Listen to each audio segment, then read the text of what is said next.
Olá pessoal, Conrado Calhau aqui falando, sou idealizador do Earnings Cast. Obrigado por estar escutando as conference calls em nossa plataforma. Passando aqui um recado de 30 segundos para falar um pouco para vocês da Anchor. A Anchor é uma plataforma gratuita para a criação de podcasts.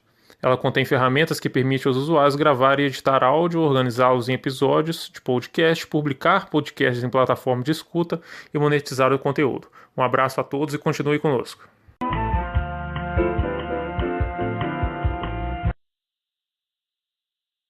Senhoras e senhores, obrigado por aguardarem e sejam bem-vindos ao Conference Call de resultados do terceiro trimestre de 2020 da RD, Gente, Saúde e Bem-Estar. O áudio desta teleconferência está sendo transmitido simultaneamente pelo site ri.rd.com.br, onde também pode ser encontrada a apresentação para download. Informamos que todos os participantes estarão apenas ouvindo a conferência durante a apresentação da empresa. Em seguida, iniciaremos a sessão de perguntas e respostas quando mais instruções serão dadas. Caso algum dos senhores necessite de alguma assistência durante a conferência, queiram, por favor, solicitar a ajuda de um operador digitando *0. Antes de prosseguir, gostaríamos de esclarecer que eventuais declarações que possam ser feitas durante essa teleconferência relativa às perspectivas de negócio da companhia, projeções e metas operacionais e financeiras, constituem-se em crenças e premissas da diretoria da RD, bem como em informações atualmente disponíveis para a companhia. Considerações futuras não são garantias de desempenho, envolvem riscos, incertezas e premissas, pois se referem a eventos futuros e, portanto, dependem de circunstâncias que podem ou não ocorrer. Investidores devem compreender que condições econômicas gerais, condições da indústria e outros fatores operacionais podem afetar os resultados futuros da empresa e podem conduzir a resultados que diferem materialmente daqueles expressos em tais considerações futuras. Hoje conosco temos a presença dos senhores Marcílio Pousada, diretor-presidente, Eugênio de Zagotes, diretor vice-presidente de Planejamento Corporativo e Relações com Investidores, e Fernando Spinelli, diretor de Relações com Investidores e Novos Negócios. Agora, gostaria de passar a palavra ao Sr. Marcílio Pousada. Por favor, Sr. Marcílio, pode prosseguir. Obrigado. Bom dia, bem-vindo a todos aí ao call de resultados do terceiro TRI de 2020 na Raia Drogasil, tá? Como sempre, o Eugênio vai dar um highlight dos resultados, eu entro no final falando um poupouco do como foi o RDD do nosso plano estratégico, dos resultados e do nosso investimento social, tá bom? Bom dia, Eugênio, por favor. Pessoal, bom dia, bem-vindos aí ao nosso TRI aí de resultados, né? E esse é um TRI que marca uma recuperação importante em relação aí ao pico da pandemia, né? A gente veio de um segundo TRI que foi um TRI duro, né? Com perda importante de margem, venda bem abaixo do normal. E não dá para dizer que esse seja um TRI totalmente normal ainda, acho que ficam algumas sequelas, mas ele marca uma recuperação, acho que muito expressiva. As lojas maduras, elas voltam aí para o território positivo, ainda que tenha um pênalti importante das lojas de shopping, o que mostra a força estrutural da inércia aí das lojas de rua. Nesse cenário, a gente tem uma margem, um crescimento de vendas aí razoável, né? Uma margem em linha com o ano passado e uma série de avanços estratégicos super importantes que a gente vai falar ao longo da apresentação. Bom, entrando aqui nos destaques, né, terminamos o período com 2.223 lojas, abrimos 64 no TRI, encerramos 3, um share de 13,2, 25,1 em São Paulo, ainda um share penalizado pela pandemia, porque a gente vê que as regiões de classe A, onde a gente tem uma participação forte, sobretudo com a questão dos shoppings, elas ainda seguem bem penalizadas. Então, no mercado, o mix de classe C sobre classe A aumenta muito e com isso a gente acaba perdendo. Mas se a gente olhar mercado a mercado, o nosso share segue super forte aqui. Receita bruta, 5,5 bi, 12,8 de crescimento no trimestre, sendo mais 1,4 em lojas maduras, ou seja, a loja madura relativamente próxima aqui da inflação, de 3 e pouco. Margem bruta aí de 27,8, um crescimento de 0,1. EBITDA 397 milhões, uma margem de 7,4 e um crescimento em valor de 10,5, também acho que bem consistente. Margem líquida aí também constante em 3,2, crescendo o lucro líquido 13,4 para 173 milhões, e um TRI de forte geração de caixa livre, na medida que a gente sai de um pico de capital de giro e vai normalizando. Então o capital de giro vai baixando e isso vai gerando bastante caixa para a companhia, gerando 352 milhões de fluxo de caixa positivo, livre, né, positivo, e total de 331 milhões, tá? Vamos aqui na página 4, né, falar um pouco da expansão, né? Então terminamos o TRI com 2.223 lojas, a gente abriu 64, se a gente olhar year to date são 158 aberturas, tá certo? E 3 lojas fechadas, né? Aqui a gente é importante ressaltar que a importância da loja é a nossa estratégia, né? A loja é o nosso grande motor de aquisição de clientes, né? Então, o CAC da empresa no final é a expansão. Então, quando a gente fala de digitalização, a partir do momento que a loja fisicamente até se paga, dá até para falar em CAC marginal zero, porque já está todo absorvido aí pela expansão. A gente reiterou aí no dia do nosso Investor Day o guidance de 240 lojas para esse ano e estendeu o guidance de 240 lojas também para 2021 e também para 2022, o que mostra a confiança que a gente tem aí no crescimento orgânico, o espaço que a gente ainda tem para crescer. E ao final do TRI, 33% das lojas ainda estavam em maturação, o que mostra que a margem da companhia não é uma margem de empresa madura ainda, muito pelo contrário, ainda tem muita inércia de maturação aqui, tá? Próxima página aqui, detalhando um pouco a questão aqui geográfica, a questão demográfica das aberturas, né? Se a gente olhar no terceiro TRI, 31% de todas as lojas que a gente abriu foram lojas populares, né? Focadas exclusivamente na classe média expandida, e 55 são lojas híbridas, são lojas que acabam atendendo um público amplo, mas que também tocam essa classe média estendida. Então, 86% da expansão, de alguma forma, aumenta a nossa presença com esse segmento demográfico, tá? E aí, quando a gente olha hoje a composição da rede, nós temos já 22% de todo o parque lojas populares, 43 híbridas, então estamos falando de 65% realmente de lojas aí que tocam a classe média expandida aí. São 494 lojas populares, 188 delas abertas nos últimos 3 anos aqui, tá bom? E o mais importante, a gente cresce popular, a gente cresce híbrido com a mesma tira histórica que a gente sempre teve quando a gente crescia simplesmente em classe A. E continua tendo algumas lojas de classe A, mas a maioria realmente são lojas híbridas e populares, isso fica bem claro aqui.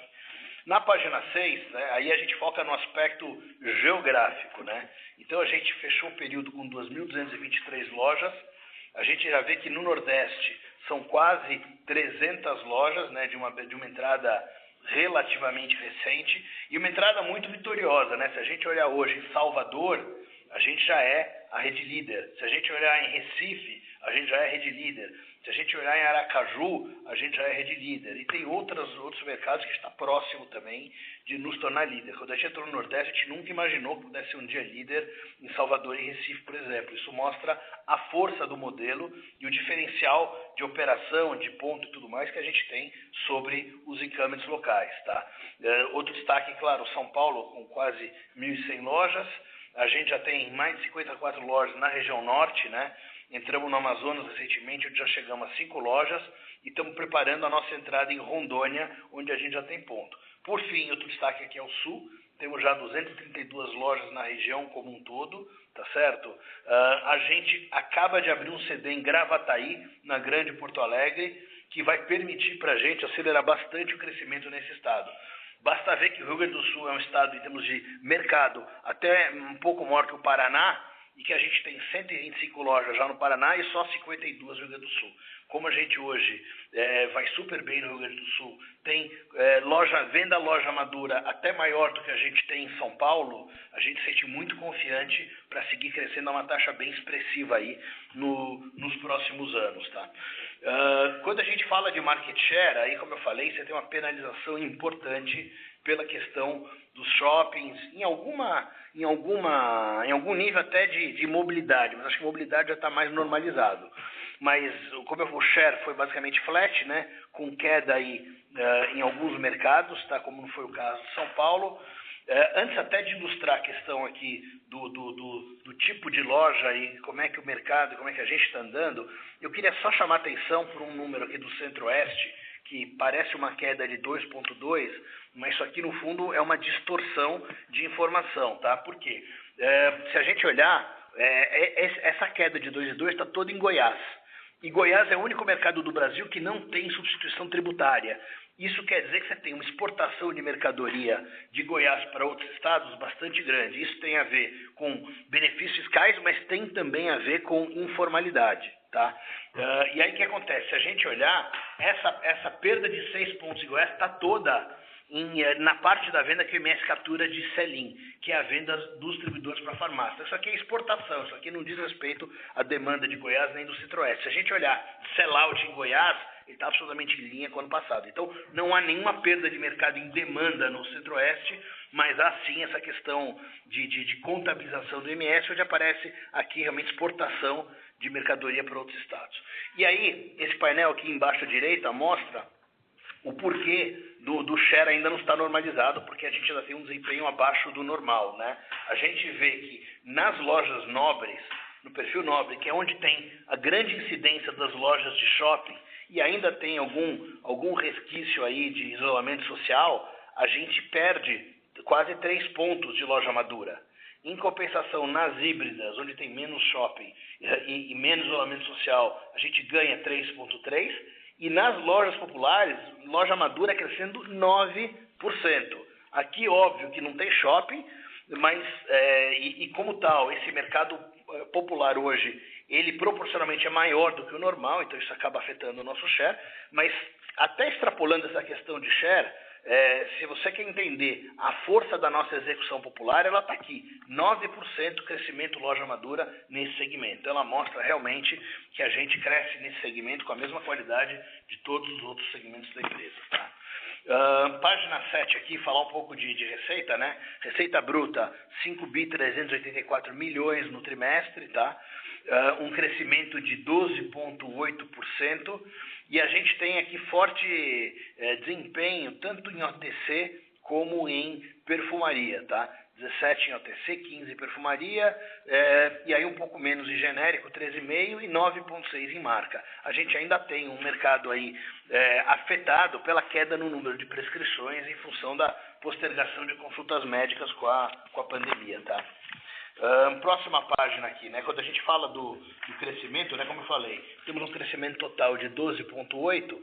Se a gente tirar as lojas de shopping e se concentrar nas lojas de rua, essas lojas de rua cresceram 16,8% no TRI. Ou seja, esse é um número que, se não tivesse pandemia, muito provavelmente o portfólio inteiro estaria demonstrando. E o mais importante aqui, para mim, é olhar lojas maduras. Mesmo com o shopping atrapalhando, loja madura positiva, 1,4%, até próxima aí da inflação, sei lá, 1,5% abaixo da inflação, alguma coisa assim. Se a gente olhar sem shopping, a gente tem 5,3% de loja madura. Isso aqui reflete a nossa inércia estrutural, isso aqui reflete a força da execução da pandemia, e é esse o nível que a gente estaria, basicamente, se a gente não tivesse aí essa questão de shopping. Agora, a execução e o ganho de aceleração, ela é tão relevante que ela acaba pagando a perda dos shoppings, e ainda assim nós estamos com loja madura próxima da inflação. Tá? Próxima página aqui, destacar um pouco o digital.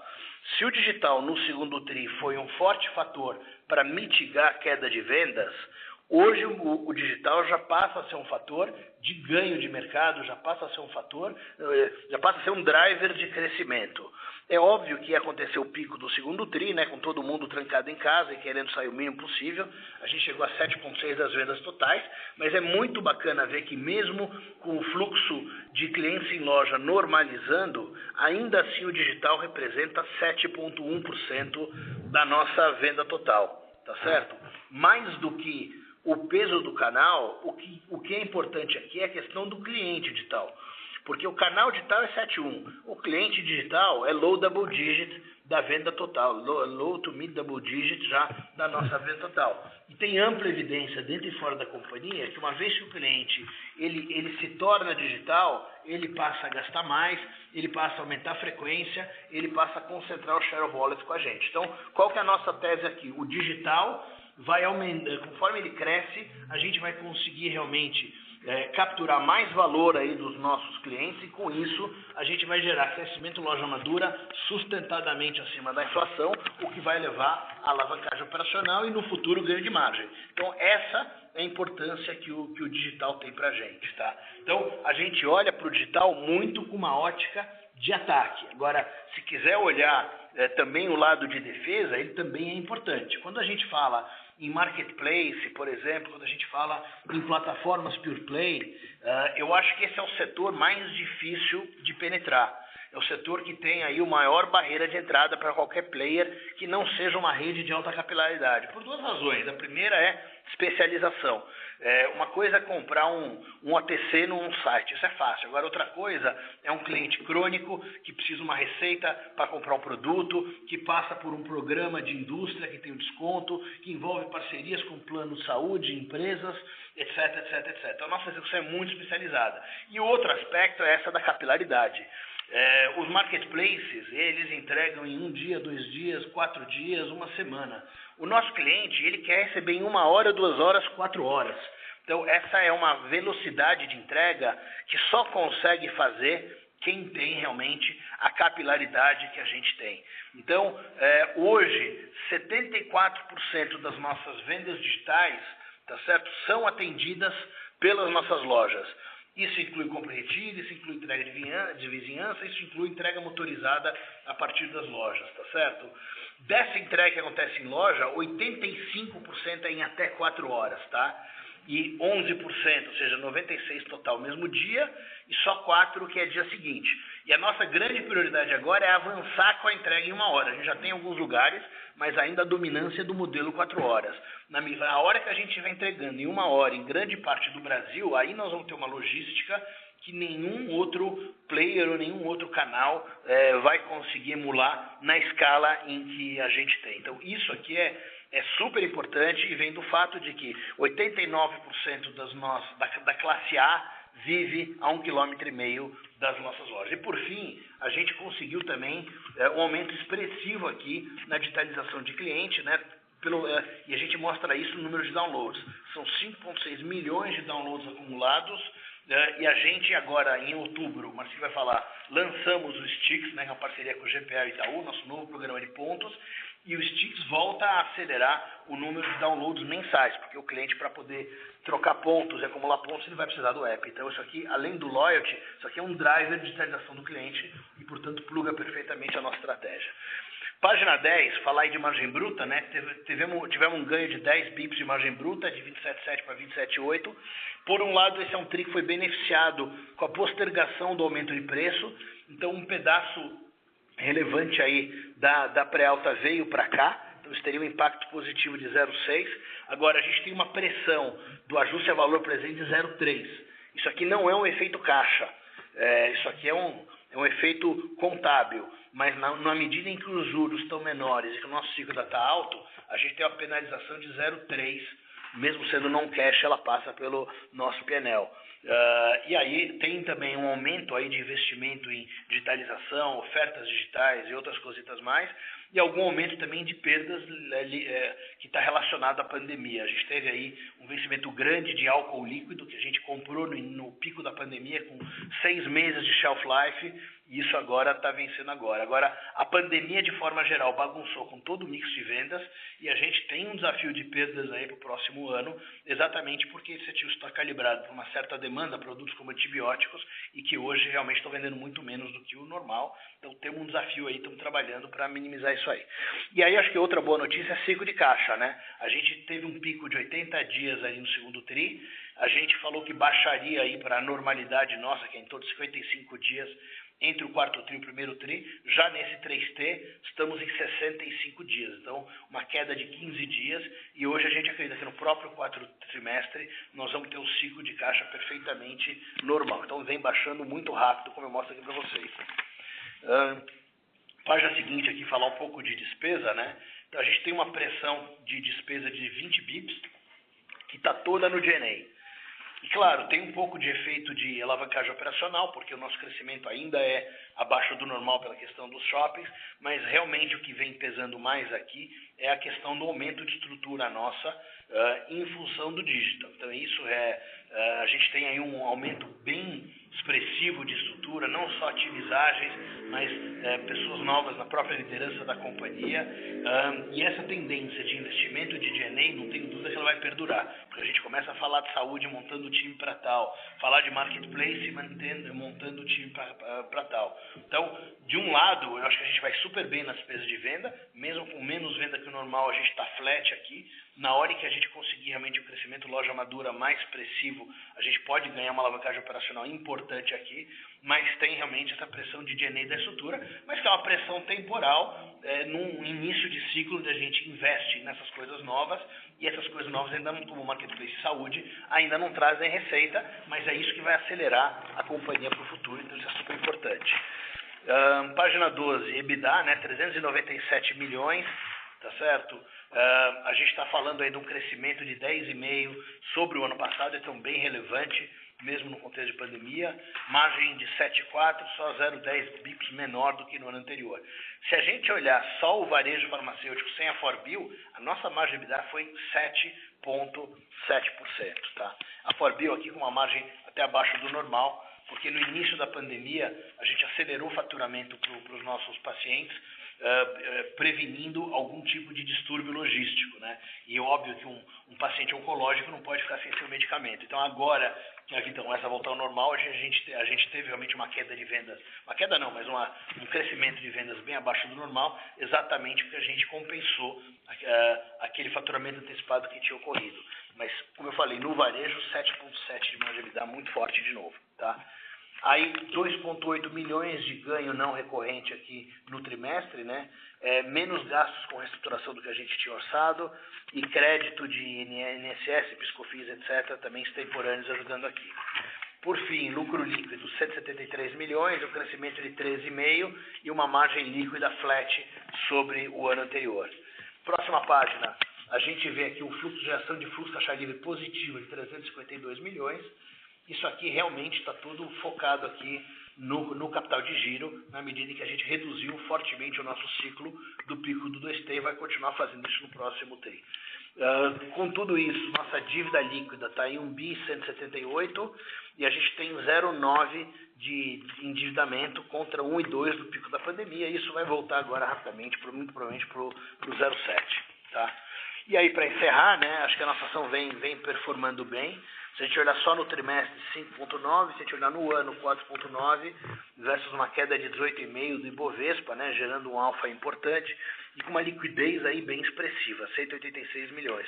Um outro destaque é o split acionário que a gente fez aqui no decorrer do trimestre. Então a gente splitou aí o valor da ação por 5, né, multiplicou por 5 o número de ação da companhia, e isso é muito focado em trazer mais atratividade para a pessoa física. A gente vê que nesse ciclo de pandemia e com a queda expressiva da taxa de juros, a pessoa física hoje é o grande net buyer da Bolsa Brasileira, e a gente tem uma base de acionistas quase que 100% institucional. Então a gente está começando a se comunicar mais com a pessoa física, fez esse split, e isso começa a ajudar o nosso giro da ação também.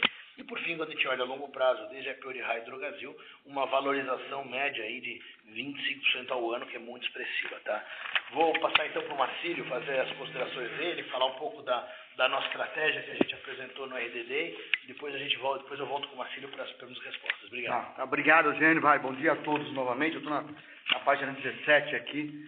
Vou primeiro falar um pouco a gente teve o RDD no dia 30 de setembro, né? Nem todos puderam ir, então acho que é importante a gente deixar um marco bem claro dessa nova estratégia que nós estamos montando aqui, que a gente chama de Estratégia 2025, tá? Desde 2018, a gente vem vendo quais os próximos pilares, quais vão ser os próximos alavancas de crescimento na companhia, tá? Então, a gente vem estudando, vai no mercado, viaja, vai para cá, para lá, pensa, vê tendência no mundo inteiro, e criamos aqui esse documento que vai levar a companhia para um outro patamar, a gente tem certeza, com a mesma execução que a gente fez com o Projeto Norte em 2014. A gente fez esse mesmo processo foi feito em 2013, a gente fez agora em 18 e 19, e agora o nosso foco é trabalhar nesses 3 pilares que eu coloco aqui. O que a gente fez, na verdade? Primeiro a gente olhou para o propósito da companhia, se estava update, se estava direitinho, se não tinha nenhuma coisa para mudar, e realmente nós temos um propósito super contemporâneo, que é cuidar de perto da saúde e bem-estar das pessoas em todos os momentos da vida. Então, esse propósito é o que permeia toda a estratégia da companhia e que faz a empresa se mexer para frente. Criamos aqui uma aspiração de sustentabilidade com mais força, que a gente entende que criar sustentabilidade, olhar para a sustentabilidade junto com a perenização do nosso negócio, pode trazer uma empresa mais forte para o futuro. Então nós vamos ter, provavelmente, anunciando o nosso compromisso de sustentabilidade agora em dezembro, no final do ano, ou em janeiro, para todo o mercado, mas ele é focado basicamente em 3 pilares: pessoas mais saudáveis, negócios mais saudáveis e planeta mais saudável. E no pessoas mais saudáveis, a gente pensa em funcionários, clientes e comunidade, e isso é que vem nos ajudando com muita força para poder criar a nossa estratégia, né? A nossa estratégia, ela quer levar a empresa, tem a ambição clara de levar a empresa, de sair uma empresa só do varejo farmacêutico, que é onde a gente vem atuando nos últimos 115 anos, né, para ser uma empresa que atua na saúde integral do consumidor, na saúde integral dos nossos clientes, né?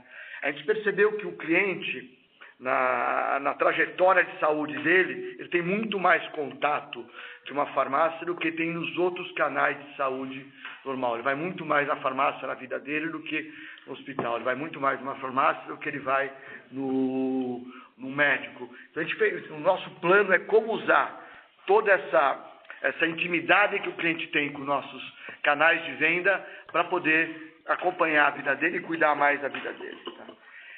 Para fazer isso, a gente tem 3 pilares estratégicos claros que a gente coloca aqui, que é o Nova Farmácia, o Marketplace de Produtos e Plataforma de Saúde.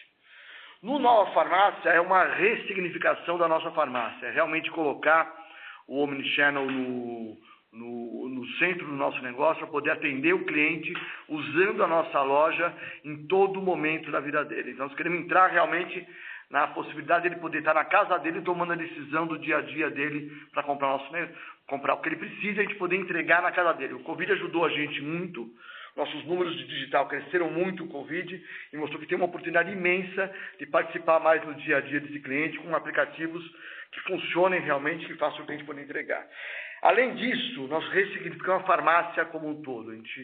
Essa farmácia agora tem muito mais a cara de um health hub. A gente acha que o cliente pode usar a farmácia como um suporte para cuidar da saúde dele, seja para uma aplicação de vacina, uma medição de pressão, um teste de glicemia, uma aplicação de injetáveis, ou para poder usar muito melhor os nossos 8.000 farmacêuticos na loja, de qualquer maneira, até no futuro, quem sabe, fazendo uma telemedicina dentro da nossa própria loja. Tá?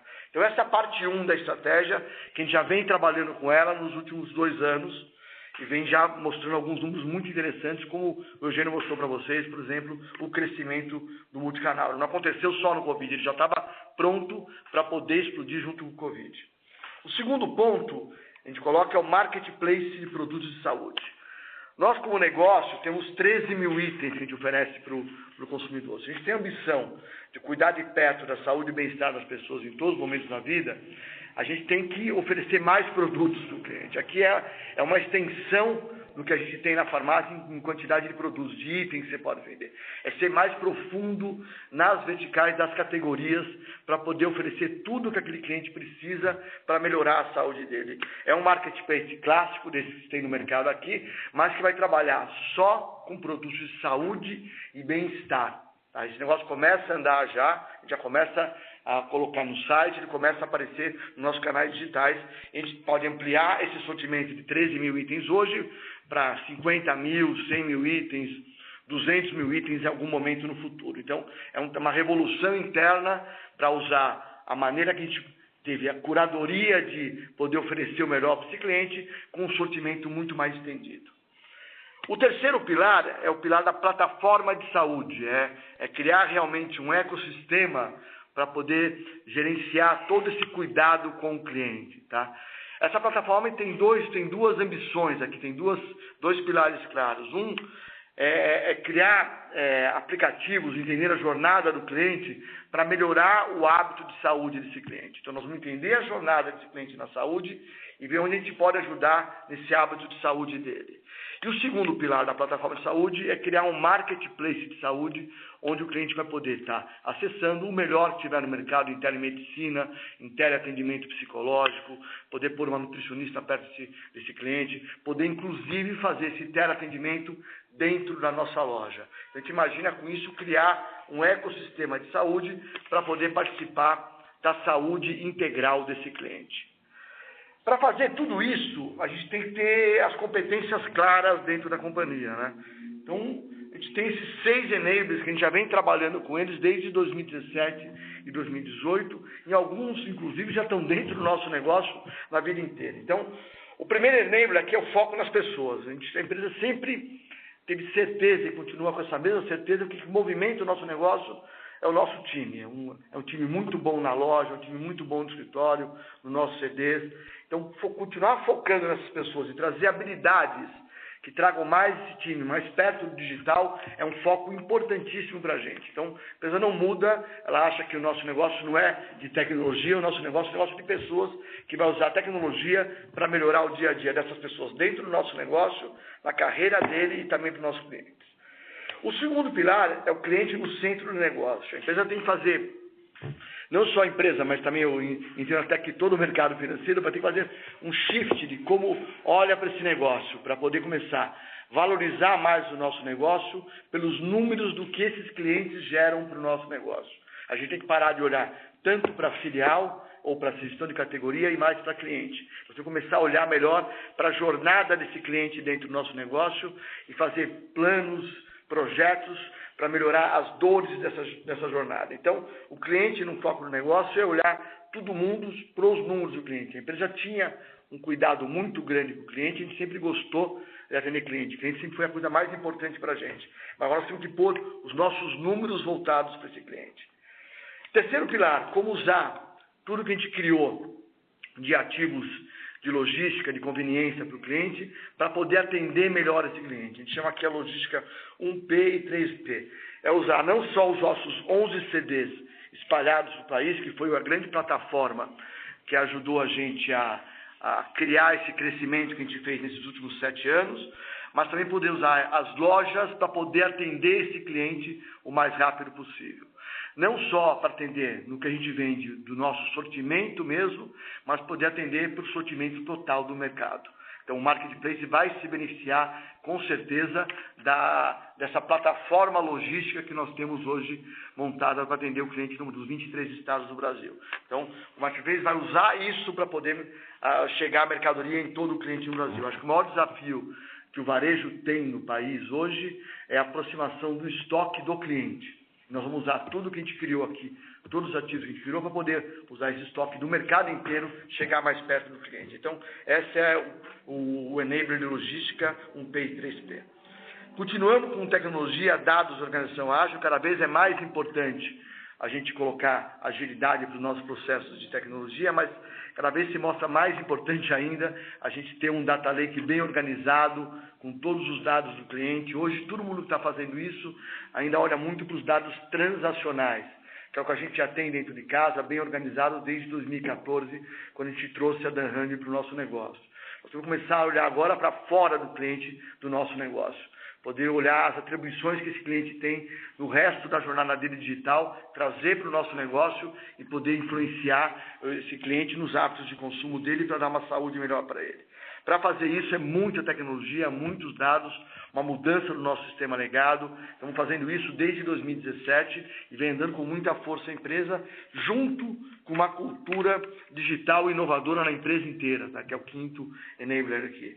Quer trazer não só para o atendimento que a gente faz ao cliente, mas a empresa como um todo a pensar em trabalhar de forma mais ágil e mais inovadora, mais aberta para o mercado, mais pronta para poder trazer essa inovação, inclusive a inovação que tem fora do mercado. E aí a gente criou também aqui o que a gente chama de RD Ventures, que é um time que olha só para M&A, um time que olha para Open Innovation e para trazer o que tem de melhor no mercado. A gente vai pegar o exemplo que a gente fez na 4Bio, Em 2015, a gente comprou uma companhia que faturava 130 milhões de reais, que hoje fatura 1 bi 200, nós queremos trazer esse mesmo exemplo para trazer em outras possibilidades de investimento no nosso negócio e que venham junto com toda essa nossa estratégia. É comprar coisas que realmente, trazer empresas realmente que possa agregar ao nosso negócio como um todo, tá? Então a gente tem uma ambição também clara com esse plano todo de ser a empresa que mais promove acesso a uma vida com hábitos saudáveis para todos os brasileiros. O plano é bem ambicioso, mas ele traz a empresa em outro patamar como uma empresa contemporânea e a gente tem certeza que temos um time interno para poder executar esse plano com muita força nos próximos 5 anos e conto com vocês aí no mercado financeiro para nos ajudar no dia a dia a cobrar e poder ver o que vai acontecendo no dia a dia do nosso negócio, nessa transformação que nós estamos em place. Vamos agora para a página 18, tá? Eu falo um pouco do resultado, eu acho o resultado, na minha visão, foi bom, ele retoma realmente o terceiro TRI, começa a mostrar um pouco mais de normalidade no nosso negócio, a venda crescendo 12,8, 1,4 no Madura, tá? Começa a entrar a alavancagem operacional, principalmente nas despesas com vendas, e começa a mostrar também o investimento que nós estamos fazendo no G&A, como a gente explicou aqui, tá? As lojas de shoppings ainda com dificuldades, realmente, mas se você tirar elas, estão crescendo 5,3 na Madura. Eu tenho visitado bastante shopping, eu acredito que shopping agora no 4º trimestre começa a entrar com mais força. Eu acho que a experiência no shopping é uma experiência boa, então a gente vai começar a retomar o shopping com muita força. E o ciclo de caixa volta para a nossa normalidade, a gente acha que não tem nenhum problema. Então, qual que é a mensagem aqui? A gente sabia que vinha um furacão aqui, nos preparamos para esse furacão, e estamos agora enxergando a empresa da mesma maneira que era antes do furacão. Uma empresa forte, continuar crescendo com muita habilidade ainda para o futuro. O digital nos ajudou a passar por isso tudo, tá? E ajudou também a acelerar toda a nossa estratégia, né? Acho que 7,1 das vendas digitais, a venda retomando na loja é uma grande vitória, tá? Os aplicativos vão muito bem, não é? A gente não olha só para o número de downloads, é importante olhar para o número de satisfação do cliente, tá? Isso melhorou muito desde março, abril, isso mostra a habilidade que o nosso time ágil, junto com o nosso time de multicanal, está trabalhando em conjunto para melhorar a experiência do cliente no digital. Nós temos que igualar a experiência que nós temos na loja com a experiência do digital e estamos conseguindo fazer isso, tá? As lojas, todas as lojas que compra e retire desde abril de 2018, acho que isso ajudou muito para a gente no pulo, a gente já entendia isso, tá? 431 lojas com entrega motorizada, mas o mais importante que nós temos que acompanhar, e vocês devem acompanhar, agora é qual a capacidade que nós temos de trazer cada vez mais lojas e mais cidades para entrega o mais perto de 1 hora. Isso ninguém faz no varejo, tá? Mesmo os grandes operadores aí de e-commerce, que com certeza estão nessa trilha mais tempo que a gente, o nosso desafio é ser o varejista mais perto do cliente que decidir a compra pela compra digital. Nós queremos em vários lugares poder entregar em 1 hora, tá? Então, tudo que a gente olha aqui do a modelo como que a rede está montada é para fazer isso da melhor maneira possível. Então, nós vamos focar em entregar em 1 hora no maior número de cidades possível no futuro. Lançamos o Stix também. O Stix é um projeto que a gente começou a falar há um ano e meio atrás, lá com o GPA. A gente sabia que tinha um buraco no mercado realmente dos programas de fidelidade que foram lançados no passado, que eles realmente só beneficiavam uma parte da cadeia que participava dessas coalizões, que era a companhia aérea. A gente lançou, está indo super bem, tá? Mas o mais legal do Stix é que ele está ajudando a gente a entender como a gente pode gamificar esse relacionamento com o cliente. Como a gente pode fazer com que o cliente tome as decisões dele usando o aplicativo, usando o digital, para poder aumentar o relacionamento, a fidelidade, não só com a gente, também com as bandeiras participantes. Então, isso é um lançamento super importante, estamos aprendendo muito com ele e tenho certeza que nós vamos dar um pulo aqui em toda a nossa estratégia digital, em tudo que a gente está aprendendo com o Stix. Já da estratégia que eu passei agora há pouco para vocês, da RD 2025, o Marketplace já já começa a operar agora nos próximos meses, a gente já começa ele pequeno, andando, mas a gente acha que ele tem um ramp-up importante para o ano que vem, tá? Os Health Hubs começam a entrar nas lojas também, nós temos 4 lojas com Health Hub completo até o final desse ano, vamos começar a entender qual é a nossa proposta de valor para isso, mas o mais importante é que o cliente já vê a loja como sim um lugar de saúde, né? Fizemos 500 mil de testes Covid, não foram 500 mil, é importante esse 500 mil, isso é muito legal, e ver o cliente agendando pelo digital, indo para a loja para fazer o teste Covid, isso ressignifica todo o nosso negócio de farmácia para estar mais perto da saúde do cliente, realmente. O RD Venture já está estruturado, tá? A gente tem muita atividade aqui, a gente não pode abrir para vocês tudo, mas uma das atividades foi o Manipula E, que já estamos começando a testar na loja. A gente está entrando no mercado de manipulação agora com muita força. Quando a gente olhou para o mercado de medicamentos como um todo, em 2013, 2014, a gente viu que faltava 2 pedaços que a gente não participava, né? Um pedaço era o medicamento de alto custo, que a Forbil trouxe para a gente, tanto em alto custo como em reprodução humana, e agora a gente não participava, tem no mercado de manipulação. O Manipula E participa desse mercado, vai trazer para integrar o nosso modelo, um mercado super importante, que a gente vai tentar entrar nesse mercado de maneira inovadora com o marketplace de medicamentos manipulados. Então, logo vocês vão ter notícias super legais de como nós estamos trabalhando com isso, tá?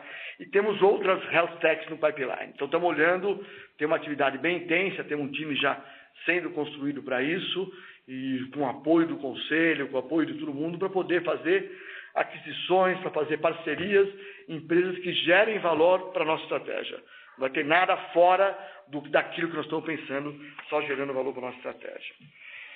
Acho que vamos para a última página aqui, eu tenho que reportar aos senhores aqui, é importante, a gente tomou a decisão, quando a gente começou a olhar para o desafio que o Covid traria para nós como negócio e para nós como sociedade lá em abril, realmente. Então, a gente dividiu em 3 pilares estratégicos para poder passar por esse momento, que a gente sabia que seria um momento bem difícil. Um pilar era como cuidar das nossas pessoas internas, como cuidar do nosso cliente e como realmente devolver para a sociedade ou ajudar a sociedade nesse momento difícil do Covid.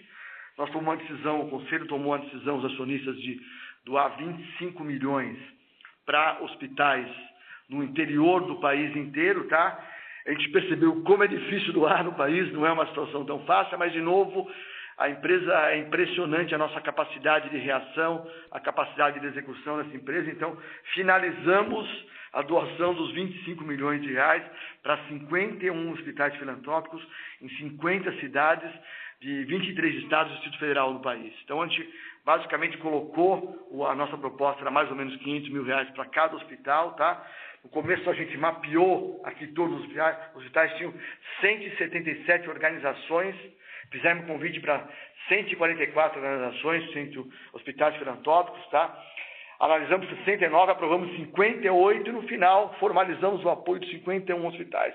E agora estamos na fase de comprovação do investimento. A gente quer que realmente que isso tenha gerado um legado para a cidade, um legado para o município, para aquele lugar.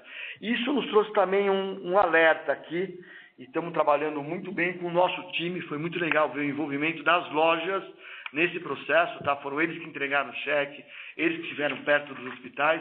Então mostrou que a gente, como empresa e Reinvent, como devolução à sociedade, a gente tem muito o que fazer ainda nisso. Eu tenho certeza que esse fundo que a gente criou, que chama Fundo Todo Cuidado Conta, vai continuar forte para os próximos anos, vai trazer benefício não só para a nossa empresa, de como a gente pode ajudar a sociedade, mas também para os nossos funcionários, de como eles podem agir nas comunidades. Então, trouxe um aprendizado para a companhia de como a gente pode participar da saúde e também ajudando a sociedade como um todo. Então, estou muito orgulhoso disso, de ter finalizado. Agora podemos, acho que, para perguntas e respostas, tá, gente? Obrigado até aqui. Estou eu e o Eugênio aqui. Fiquem à vontade. Obrigada. Iniciaremos agora a sessão de perguntas e respostas. Caso haja alguma pergunta, queiram, por favor, digitar *1. A nossa primeira pergunta é do Sr. Guilherme Assis, do Banco Safra. Pode prosseguir. Oi, boa tarde. Eugênio Marcido, obrigado por pegar a minha pergunta. Boa tarde a todos, bom dia a todos. Eugênio, eu queria fazer uma pergunta em relação à questão da margem bruta. Eu acho que vocês dão um ótimo disclosure, está bem claro aí os impactos que tiveram tanto da pré-alta, né, quanto do AVP, que é o não caixa. Mas a minha pergunta é a seguinte, na verdade, eu esperava um ganho talvez um pouco maior, por causa da concentração da pré-alta no terceiro TRI.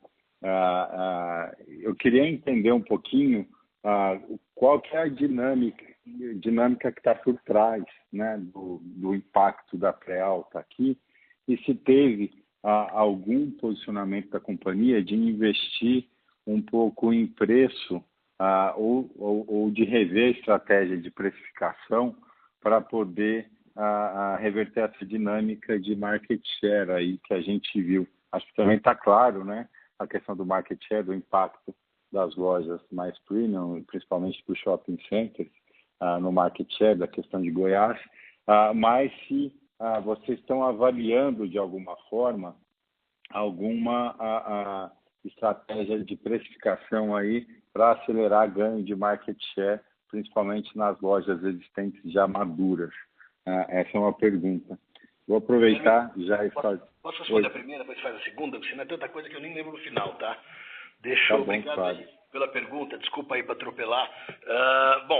A gente tem realmente um efeito de pré-alta, não é todo, porque a pré-alta aconteceu no final de maio, então um pedaço dela foi um pedaço importante, porque o primeiro mês ele é proporcionalmente mais forte que os meses seguintes, ele caiu já no TRI anterior, mas tem aí um 0,6 que é pré-alta.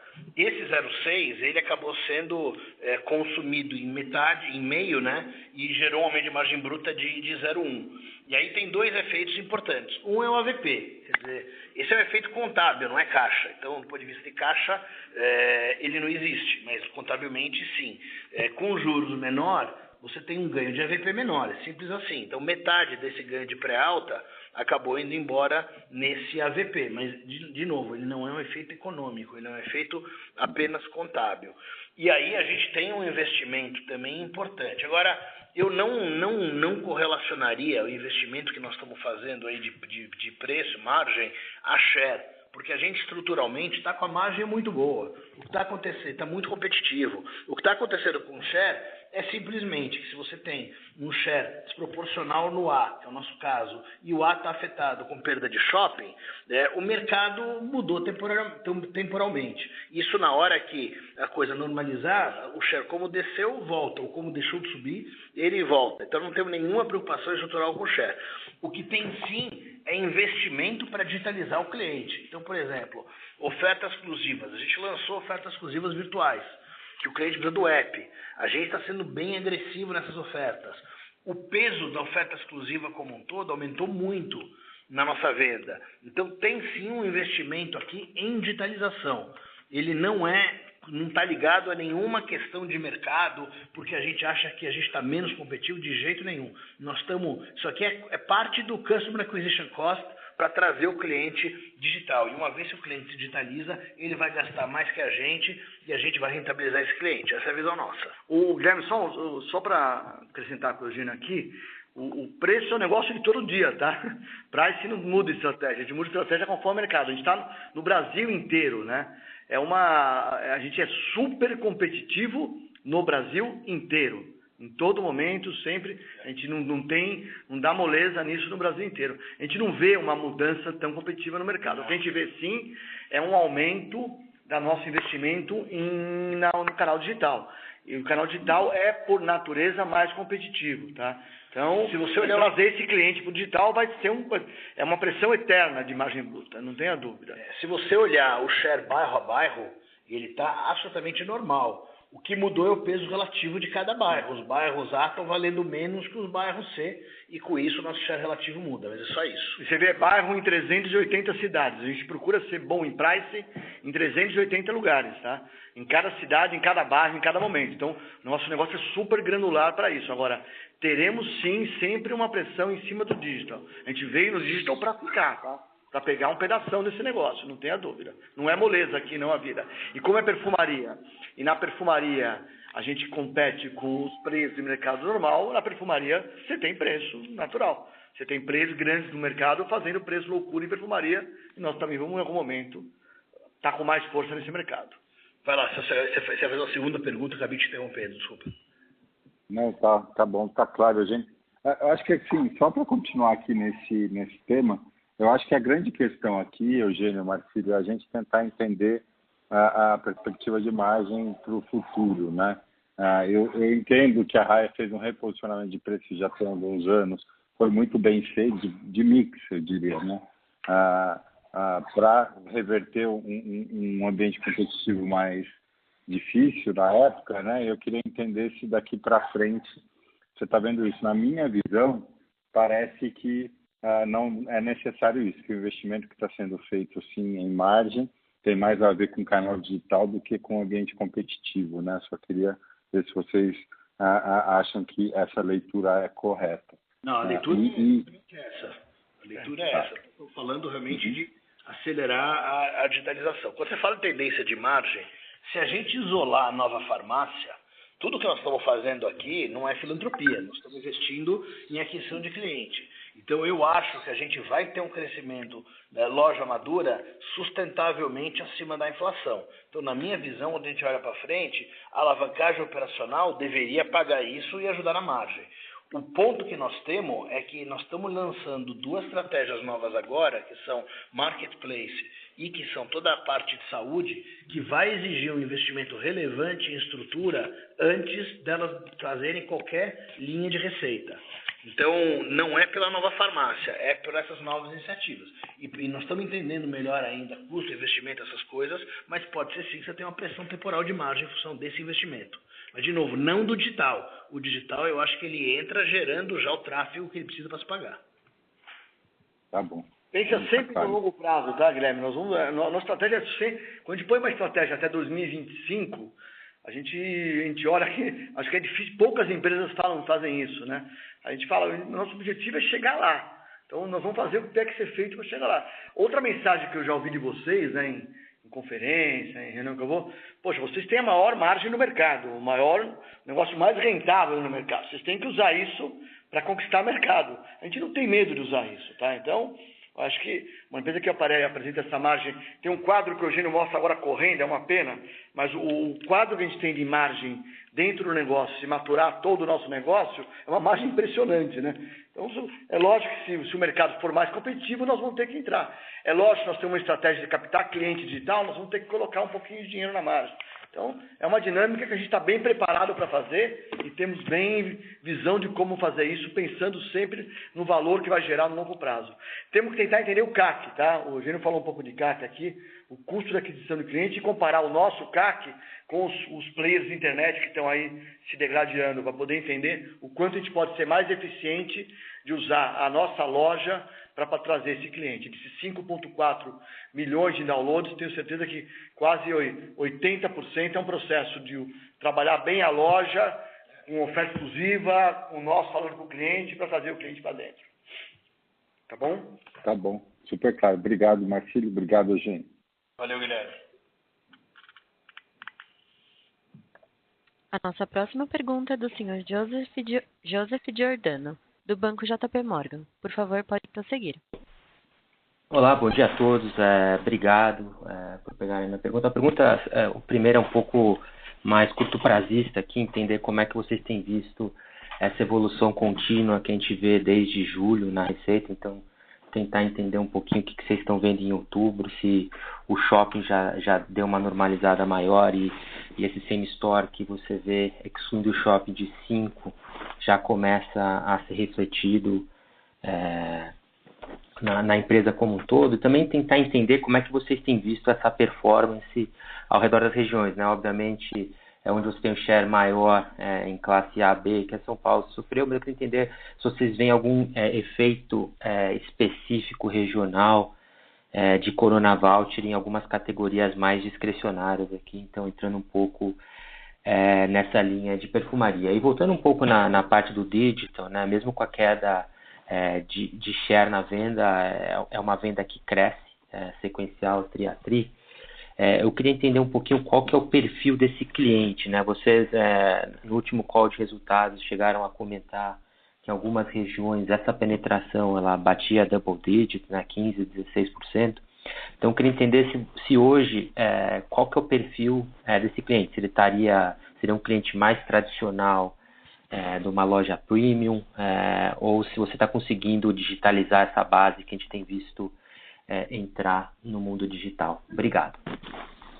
Joseph, obrigado pela pergunta. Primeiro, assim, o que nós estamos vendo em outubro é uma continuação do terceiro TRI. Por isso que a gente nem abriu, né? Você lembra que no primeiro TRI a gente abriu e no segundo TRI a gente abriu o primeiro mês, julho, né? Agora a gente não abriu exatamente porque não precisa abrir. O que nós estamos vendo hoje em outubro é praticamente muito parecido com o que a gente estava vendo no TRI. Pode ser que ao longo dos próximos meses algo possa melhorar, sobretudo nos shopping centers.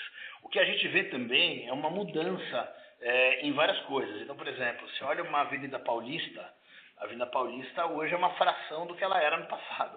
Por quê? Porque com todo esse movimento aí de home office, esses centros comerciais, Paulista, Faria Lima, centro do Rio, eles estão com muito menos fluxo do que o normal. A compensação, tem lugares de bairro que estão acima do normal. Então a gente ainda não sabe como essas coisas vão se normalizar.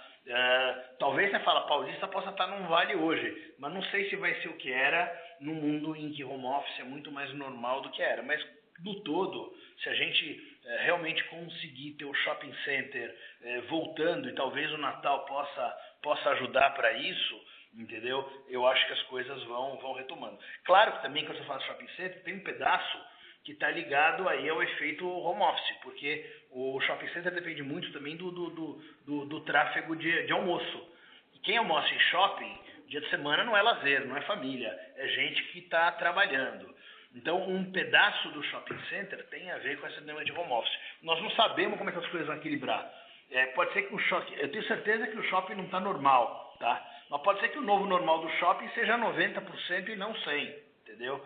Pode ser que o novo normal da Paulista seja 60%, 70% e não 100%.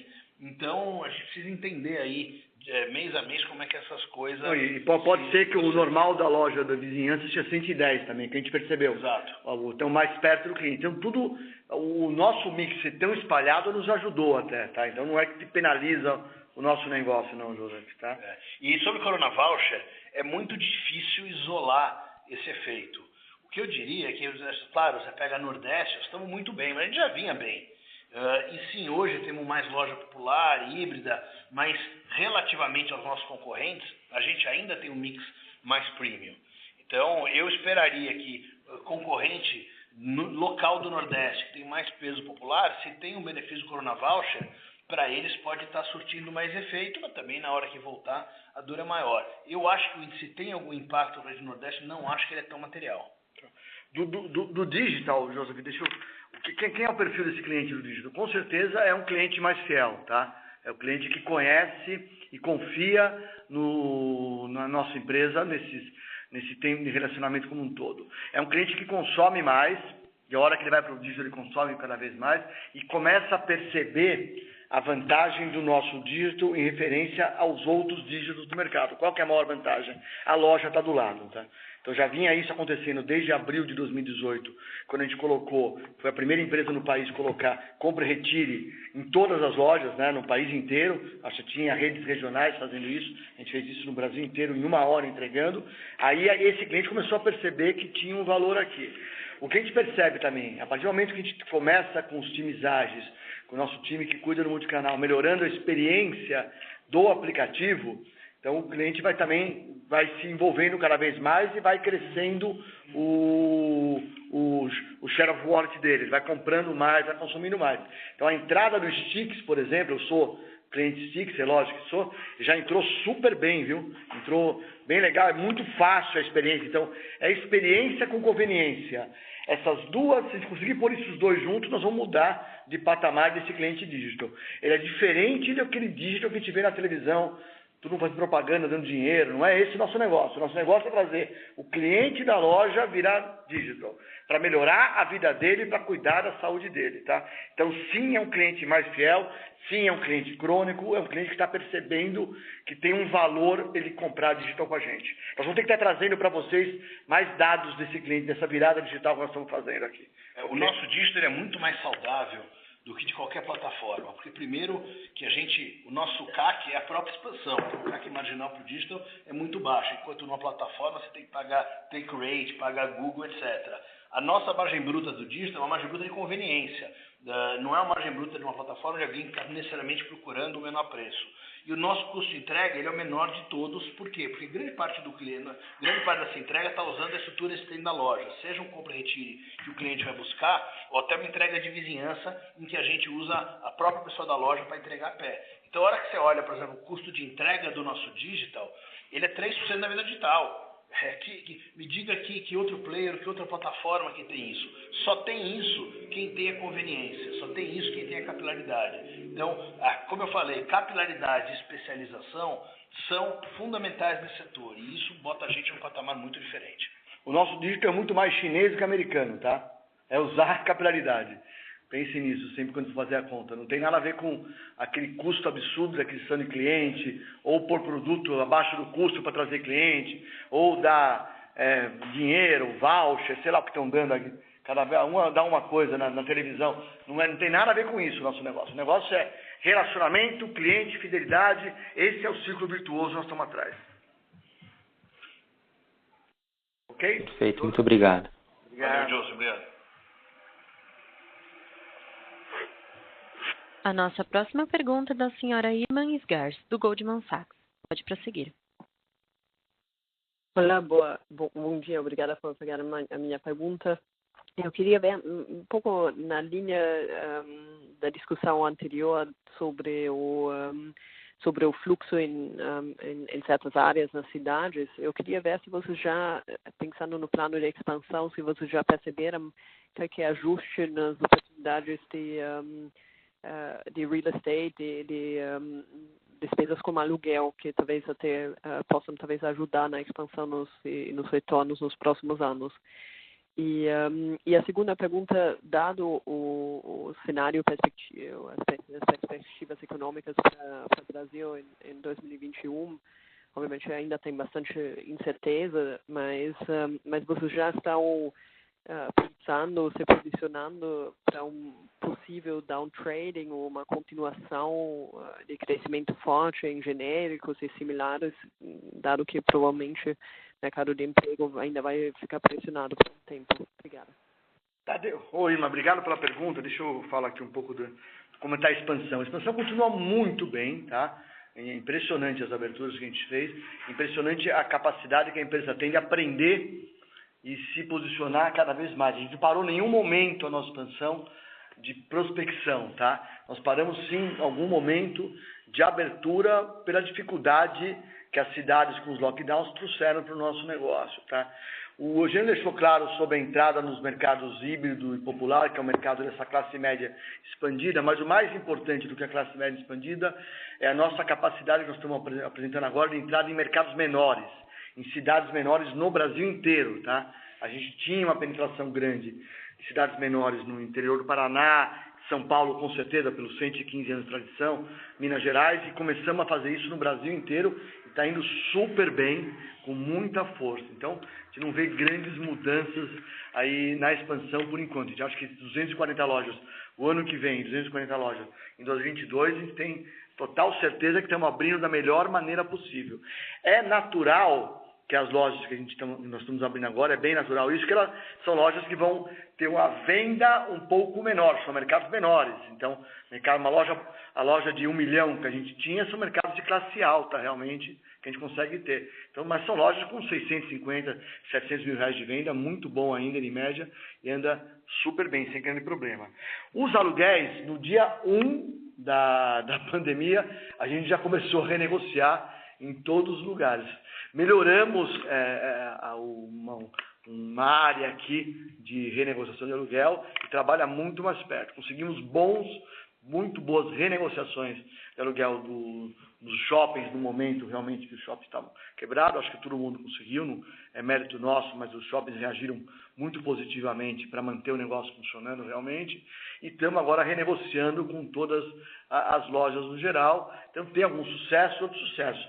Na expansão, na aprovação, que é a aprovação que a gente faz toda segunda-feira, vem fazendo desde de 2012, 2011, a gente percebe sim um pouco de queda no preço do aluguel, mas é muito mais relacionado aos mercados, né, que nós estamos atingindo agora. São mercados mais populares, mercados menores, do que realmente uma queda do preço do aluguel. Nós estamos atrás do melhor ponto, do melhor lugar, sempre, e nesse melhor ponto colocar o melhor time, a melhor operação para poder andar, tá? Então, acho que a expansão continua bem, a gente não vê muita mudança. O que pode acontecer foi aquilo que o Eugênio comentou agora há pouco. De repente, a Paulista não volta a 100%. Vai demorar uns 2 anos para voltar a 100%. Volta a 80%. A Faria Lima, que nunca foi bem, que continue ruim também. Não vai mudar nada para a gente. Quem abriu loja na Faria Lima, um monte de loja, é que vai se decepcionar. A gente já tinha pouca loja na Faria Lima, continuamos com essas poucas lojas sem mudar muito. Então, acho que Paulista, Centro, Copacabana, essas coisas começam a voltar, mas não volta com força. A minha aposta aqui na empresa é que o shopping volta com força sim, viu? A experiência do shopping é muito boa.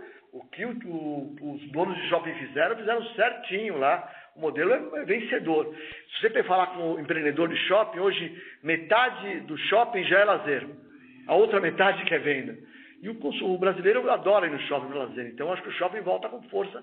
De repente, perdemos um pouquinho do almoço do home office. É isso que a gente pode perder, tá? E em relação ao cenário econômico, nós não temos nenhuma preocupação, porque nós somos um setor mais resiliente, talvez, de toda a Bolsa Brasileira. E o que você fala de downtrading, que é migração de marca para genérico, para nós é uptrading, porque ele gera mais lucro bruto por unidade vendida do que marca. Então, não tem nenhuma preocupação aqui. Sua oportunidade, obrigada. Perfeito, obrigada. Obrigado. A nossa próxima pergunta é da senhora Daniela Eiger, do XP Investimentos. Pode prosseguir. Bom dia, Marcílio. Bom dia, Eugênio. Obrigada pela pergunta e parabéns pelo resultado. Eu tenho, na verdade, 2 perguntas. A primeira até emendando aí nesse comentário em relação à margem de genérico versus medicamento de marca. A gente percebe, né, a clara perda de share no mix desses medicamentos, por conta até da própria adiação das cirurgias, conforme vocês mesmo comentaram.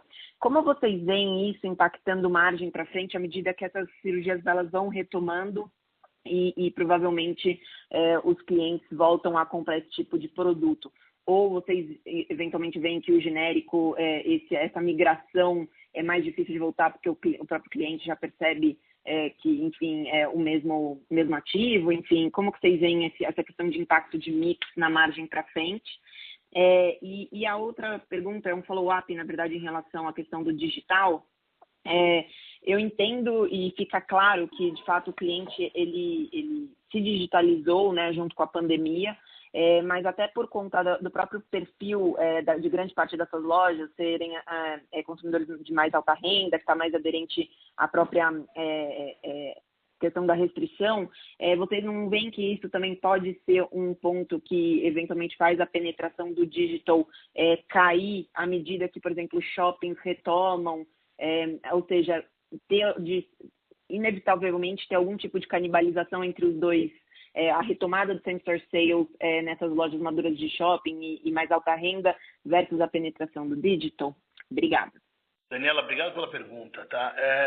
De fato, você fala, quando você tem consulta sendo postergada, a gente tem cirurgia sendo postergada, você está com a população inteira vacinada e muita gente confinada, então você fala infecção, consumo de antibiótico, tudo isso está distorcido. E é óbvio que em algum momento essa coisa vai voltando, tá?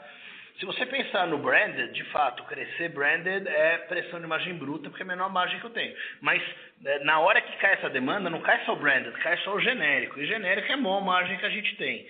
Então, eu acho que o efeito líquido do marketing genérico, para mim, dessa possível retomada de mix aí, para mim ele é neutro. Eu não acho que ele vai deixar alguma sequela na nossa margem, não. também não tem uma mudança abrupta de mix, né? Eu acho que outros varejos sentiram uma mudança abrupta. A mudança foi uma mudança média, assim, que não acho que é uma mudança muito grande por causa disso. Mas pode vir uma mudança. Deve retomar com não só cirurgia, mas consultórios também. Já está percebendo mais receita na loja, tudo. Então retoma, a vida tenta voltar ao normal, né? Posso ir do digital agora, gente? Então, eu acho, quando a gente deu o grande pulo no digital, que a gente viu algumas cidades com uma penetração muito grande, realmente, do cliente digital, a gente viu também algumas cidades com uma penetração muito baixa, tá? Que a gente tinha trabalho a ser feito. Então, quando a gente passou de 130 a 140 micropolos, que a gente chama que é atendimento 420, 450 micropolos, e devemos chegar em algum momento até 600 micropolos, foi trazer essa omnicanalidade para todas as regiões do Brasil. Então, isso ajudou a crescer os lugares que estavam abaixo, com a penetração muito baixa, tá, Daniela? Então, a gente está lutando para manter esse 7% e no ano que vem para incrementar esse 7%. A gente acha que tem espaço para crescer. Lembra que o nosso digital é diferente, né? A digitalização, ela tem que trazer a mesma experiência que o cliente tem na loja, tá? Hoje, nós estamos vendendo bem perfumaria, vai no multicanal. Ele é uma participação importante no negócio, que na loja é importante, mas o medicamento é mais importante. Nós temos um esforço imenso de aumentar medicamento, né? Para o cliente receber em casa também. Então, a gente questiona muito qual que é a experiência, por que não ter uma assinatura bem montada para o cliente poder receber em casa?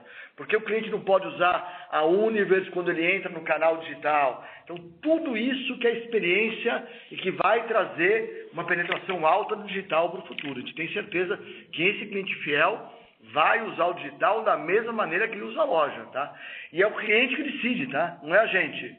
Nós temos a obrigação de dar para ele a mesma experiência nos dois canais. Então, não acho só, a não ser que tenha um boom de loja gigantesco, a gente quer manter esse 7 alguma coisa e até crescer para o futuro, tá bom? Esse trecho foi bem ilustrativo, né? Você fala, porra, é óbvio que no segundo tri digital ia explodir para todo mundo, porque tá todo mundo trancado em casa, não tem outro jeito, mas nesse tri, com todo o aumento de tráfego que aconteceu em loja, a ponto da gente estar com loja madura acima de 0, o digital manteve. Tudo bem, como o Marcinho falou, não é literalmente mercado a mercado. Às vezes algum mercado desceu um pouco, mas outros mercados que estavam um pouco desenvolvidos, que a gente tinha o setor mais recente, aceleraram, mas de forma geral, esse tri foi uma prova de força do modelo, porque manteve o digital mesmo com tráfego acima de 7. E não esquece que o digital ele vai fazer cada vez mais parte da jornada do cliente também em loja. Então, o Stix é um bom exemplo. A gente acaba de lançar o Stix que obriga o cliente, se quiser trocar os pontos e ver, transferir saldo, etc., a ter o nosso app. Daqui a pouco nós vamos ter funções de pagamento dentro da loja carregadas no app, que vai fazer a venda muito mais fácil. A gente tem oferta exclusiva, que o cliente já aprendeu, que no app é a mais agressiva que a gente tem. Então o cliente vai para o app. Então o digital não é só entrega. O digital nasceu como entrega, mas cada vez mais o digital é uma navegação melhor da experiência de loja que vai tirar a dor do cliente. Está super claro. Obrigada. Obrigado. A nossa próxima pergunta é do senhor Gabriel Simões, do Itaú BBA. Pode prosseguir. Pessoal, bom dia. Obrigado por pegar minha pergunta. Eu queria entender com vocês, dado esse foco maior que vocês têm dado agora para se tornar um hub de saúde no futuro, e essa consulta pública lançada aí pela Anvisa com relação às RBCs, eu queria entender como é que tem evoluído a percepção de vocês com relação ao papel da farmácia e aí quais os resultados que vocês esperam em termos de mudanças regulatórias para os serviços que a farmácia pode prestar aí nesses próximos anos por conta dessa consulta pública. Tá, Gabriel, obrigado aí pela pergunta. Assim, essa é uma agenda super importante da Abrafarma e hoje eu acho que ela não é só da Abrafarma, eu acho que ela acaba virando uma agenda do país. A própria Anvisa é quem propôs a consulta pública olhando a extensão. Basta olhar que a gente está fazendo 500 mil de testes de Covid. Chegou nessa semana nesse total. A gente está fazendo dezenas de milhares de vacinação. Estamos expandindo o número de lojas para fazer vacina para mais de 100 lojas ano que vem, se tudo der certo. A Abrafarma está colocando as nossas lojas à disposição para vacinação de Covid. Porque você imagina o transtorno que é para um país vacinar 60 ou 100 milhões de pessoas num curto espaço de tempo, sem confusão, sem aglomeração. Não dá para fazer isso só usando equipamento público. não dá para fazer só em centro de saúde público, entendeu? Então, a gente se propõe a fazer de graça nas nossas lojas, com os nossos farmacêuticos, de forma organizada, agendada, sem confusão. Então, tudo isso vai reposicionando a farmácia. Eu acho que a consulta pública ela vai dar mais clareza para algumas coisas, né? Então, por exemplo, a questão de exames point of care. Hoje, os exames já acontecem, tem liminares, tem brechas jurídicas, mas eu acho que a hora que você tem a Anvisa colocando o exame, isso muda de alcance. A gente quer poder fazer coleta venosa de sangue. Por que eu não posso fazer uma parceria com a DASA ou com o Fleury e colher sangue na minha loja, entendeu? Com toda a segurança do mundo, com um profissional treinado, com todos os cuidados sanitários das próprias clínicas deles. Então, isso sem dúvida nenhuma vai passar. Telemedicina, ela veio para ficar, não tem a menor dúvida. E quando a gente fala de telemedicina, a telemedicina pura, ela tem uma série de limitações, né? Você está com o médico do outro lado da tela, sem poder ter nenhum contato físico, limita muito o que o médico pode fazer. Claro que tem sua importância, tem sua resolutividade e foi fundamental agora na pandemia. Mas você imagina o que dá para fazer numa telemedicina assistida dentro da loja, em que além de ter o médico do outro lado da tela, você tem um farmacêutico junto com o cliente que pode medir pressão, que pode auscultar o coração, que pode olhar a garganta, que pode olhar o ouvido, que pode fazer um teste de glicemia e passar todos os dados para o médico do outro lado da tela. Tem até equipamentos que ajudam a gente a fazer isso, entendeu? E transferem o dado para o médico e não vou dizer que seja a mesma resolutividade de uma consulta presencial com o médico, mas talvez você possa ter 80%, 90% dessa resolutividade num custo muito menor e alavancando uma super capilaridade, que é a capilaridade do varejo farmacêutico. Então, essa é uma agenda do país que veio para ficar e essa consulta pública, para mim, vai dar para isso. Perfeito, obrigado, Vini. Obrigado. Nossa próxima pergunta é do senhor Gabriel Disselli, do Santander. Pode prosseguir. Bom dia, pessoal. Acho que é bem rápido aqui, na verdade, do meu lado.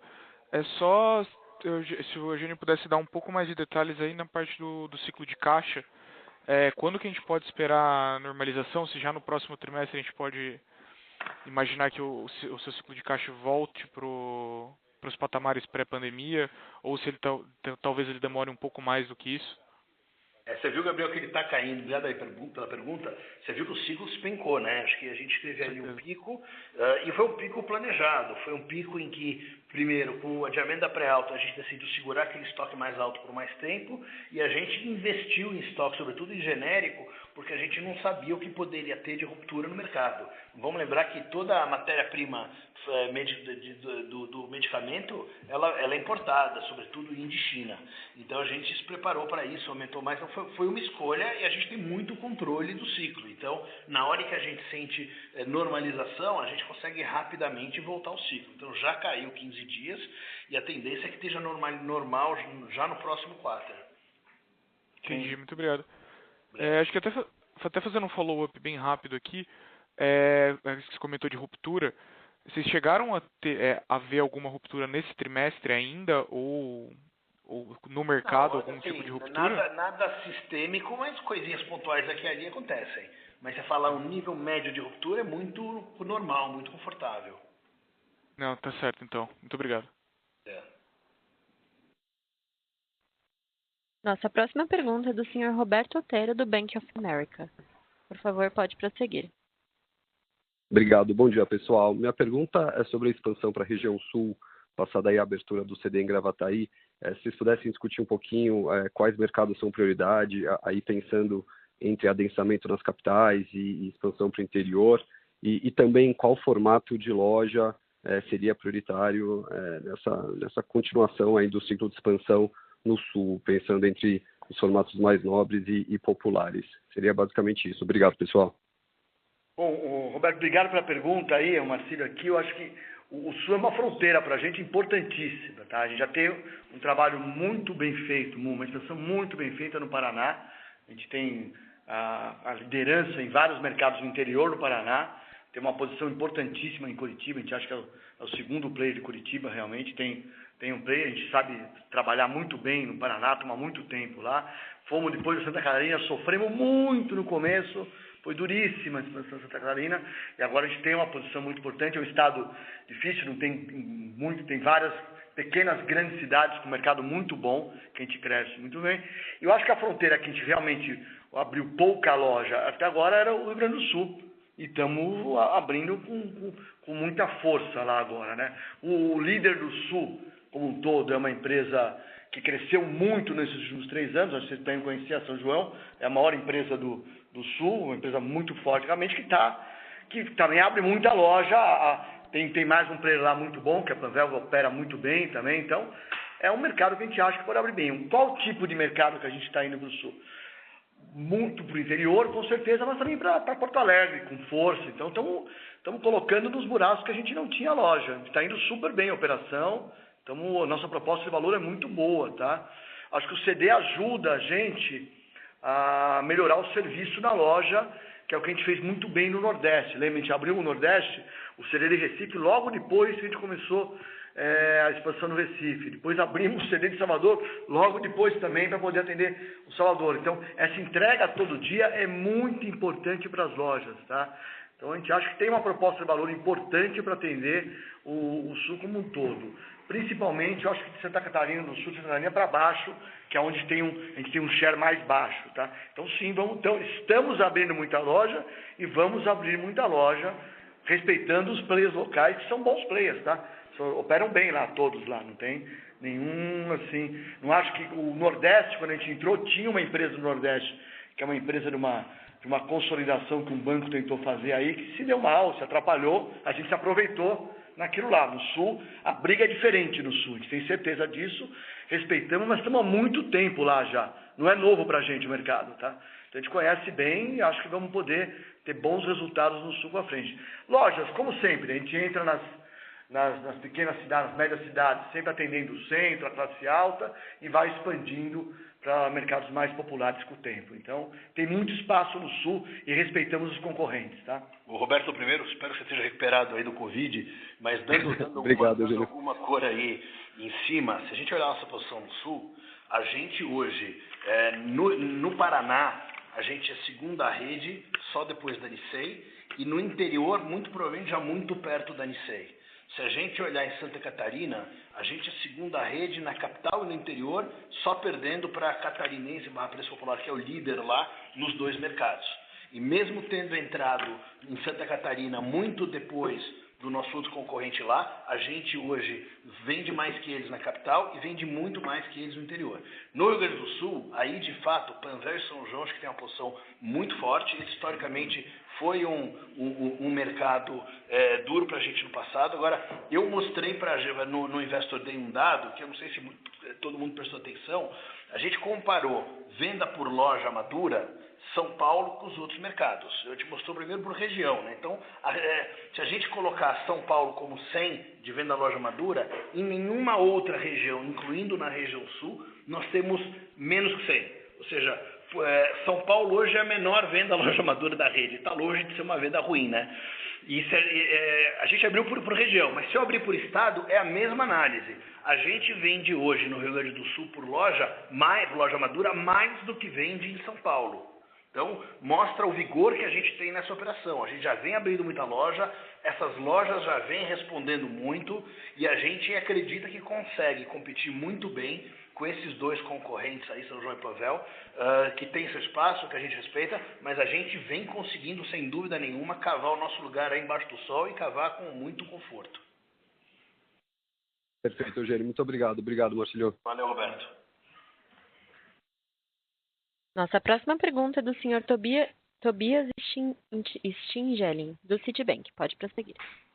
Bom dia, Marcílio, Eugênio. Uma pergunta rápida, acho que tem a ver com algumas coisas que já foram perguntadas, mas o Marcílio falou no comentário inicial que vocês já estão testando o Health Hub em 4 lojas, né?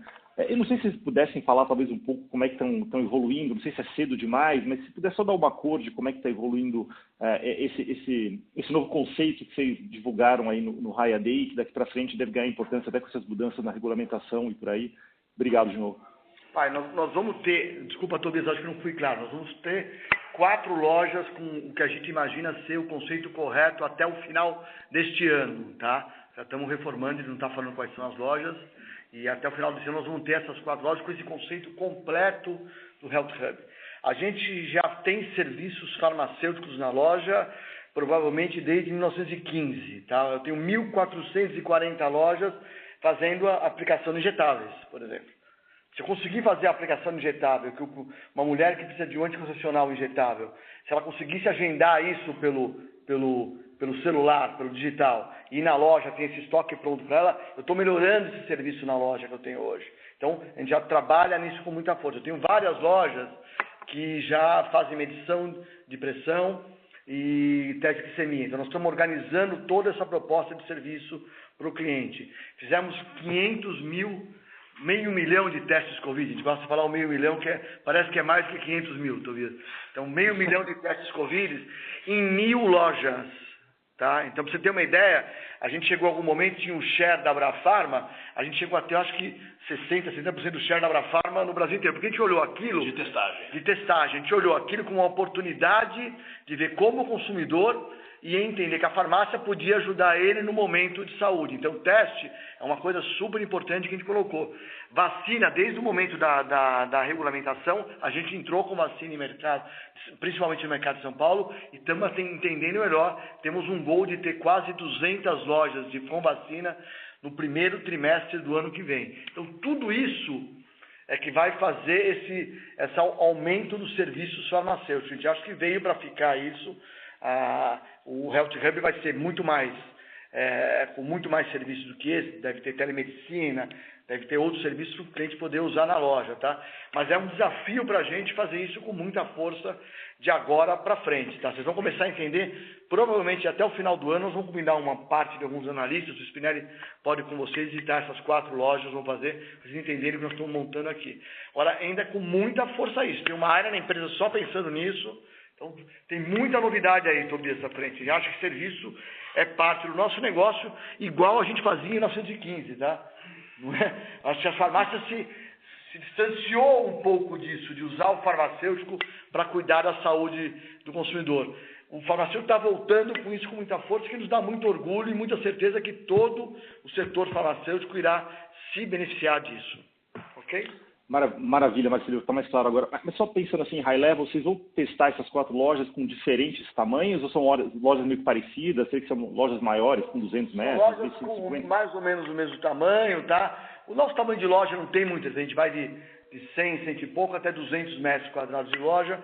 Mais do que tamanho de loja, como uma empresa que conhece o cliente, é que cliente que tem aderência para esse serviço, tá? Classe social, como é que é o tipo de cliente, o que ele está buscando na loja. É isso que nós estamos buscando.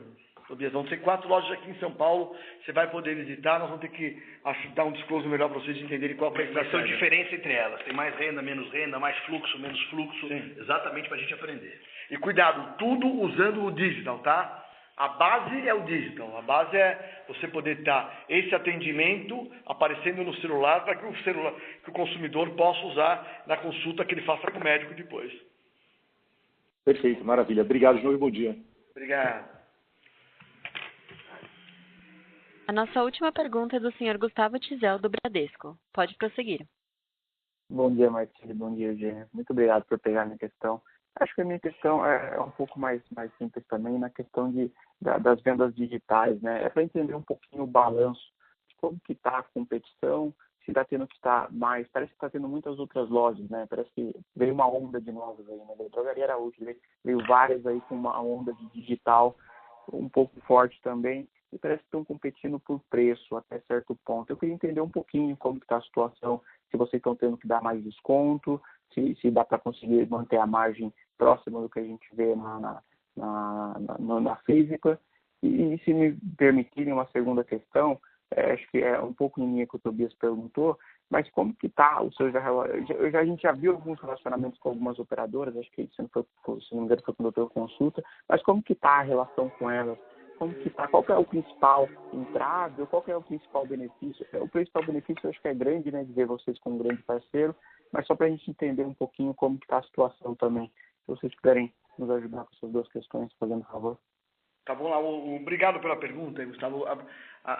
Vou na primeira aqui. O digital com certeza é mais competitivo. Não tenho dúvida Tá? Eu estou há 20 anos nesse negócio, isso aqui é competição com todo mundo, em todo momento, em todo lugar.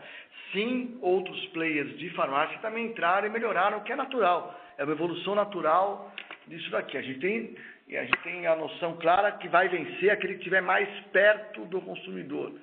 O medicamento tem que ser entregue rápido, né? Tem que chegar rápido na casa do consumidor. Então a gente acha que essa proposta de valor da loja participar do business é que nos está trazendo esse grande alavanca de crescimento para a gente. Tá? A partir do momento que ele cresce, sim, ele vai sugar um pouco de margem. O nosso digital sempre foi rentável. A gente nunca perdeu dinheiro aqui, diferente dos digitais que você vê no mercado como um todo, que é um money loser gigantesco. Nosso negócio sempre foi um negócio rentável, sempre trabalhamos, né? E tentamos entender, com certeza, o que é a despesa para fazer esse negócio. A principal despesa que a gente consegue evitar, comparando com o peer player, é o CAC, né? A aquisição de cliente é muito cara para todo mundo. O pessoal fala de aluguel, tudo.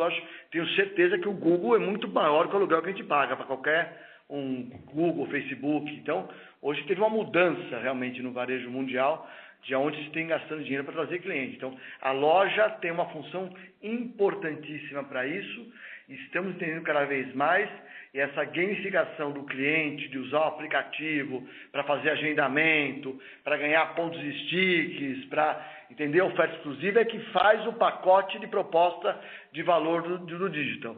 Se você for um digital só por play, de compra e vender, prepara para sangue. Não é o nosso modelo. O nosso modelo é fidelização, trazer o cliente e ter benefício com isso. Tá? O Gustavo, assim, pensar o seguinte, o mercado farmacêutico é um mercado competitivo. A gente tem uma história de competição em loja. A farmácia vai adotando o digital, e essa competição da loja vai para o digital. Não acho que ela é diferente, tá? E você fala, ainda que o canal possa ter um pouco menos de margem, a hora que você olha o economics inteiro do cliente, o aumento de share of wallet, o aumento de fidelização, no todo, esse ganho de compra é maior do que qualquer custo de serviço digital. Então eu acho que isso aqui, no net, é muito mais rentabilizador para a companhia. E eu acho que a barra do digital para competir também ela é muito mais alta que a barra da competição de loja. Então você fala, tem 80 mil farmácias, mas não tem 80 mil pontos digitais. Nós temos uma estrutura hoje com mais de 20 times ágeis sendo montados, investimento em analytics, olhando para tudo que a gente possa melhorar. Isso aqui é capital intensive, isso aqui não é pouco dinheiro. Então sim, vai ser competitivo, mas eu acho que o número de players que vão conseguir ter uma oferta digital consistente, competitiva, vai ser bem menor do que o de loja.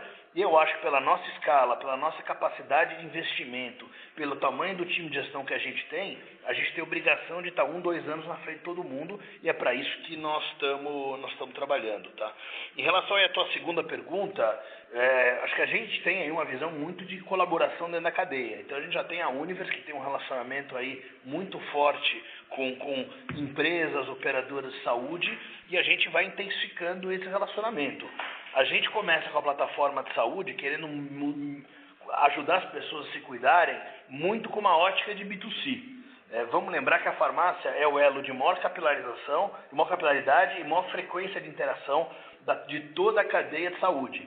E a gente não tem problema de CAC, porque nós já temos 40 milhões de clientes com que a gente se relaciona. Então eu acho que a gente tem uma vantagem competitiva brutal no B2C. Agora, na medida em que a gente cria soluções, consegue melhorar a vida das pessoas, consegue reduzir custo médico, não há por que a gente no futuro não possa estar cada vez mais próximo dos pagadores e até apoiando eles a cuidar dessas pessoas do seu custo. Então, o que nasce no B2C, e a gente, como eu falei, tem um right to win absolutamente natural nisso, a gente pode ser que crie também esse right to win aos poucos no B2B. Não, ótimo, pessoal. Muito boa a resposta. Obrigado. Valeu, obrigado. Encerramos nesse momento a sessão de perguntas e respostas. Gostaria de retornar a palavra aos executivos da RD para suas considerações finais.